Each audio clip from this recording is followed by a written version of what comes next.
以新山汽机车借面工学的设计，加改装定居开发的俊阳事业，长期来参与社会公益。伫105年，关正上举一台救护车。今年伫董事长甲副总经理兄弟的联手，再度关正一台救护车，由市长黄伟哲代表受赠，并且回赠感谢状。先前啊，我们都有在捐救护车了。那第二辆是因为我觉得时常在路上看到我们捐助，时常在做善事，所以讲我看了以后，我较想讲要个关第二车，对啊。啊，伊救护车伫路边走，其实我家唔爱看，但是救护车走，不过属于上医是想救出来人，所以我想要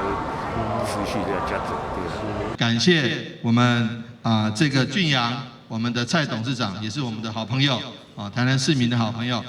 贤伉俪，还有我们蔡副总经理，大家一起能够捐赠救护车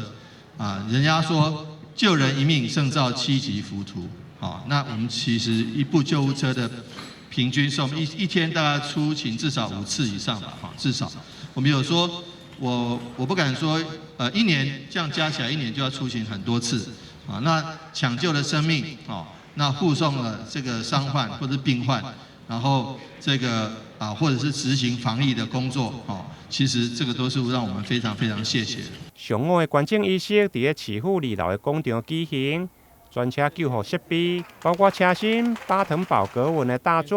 不但会用有效提醒用路人的注意安全，随后由市长主持启用仪式，并且交由消防局第6救护大队永华分队。守护安平地区居民的救护工作。台南新闻联跟采访报道。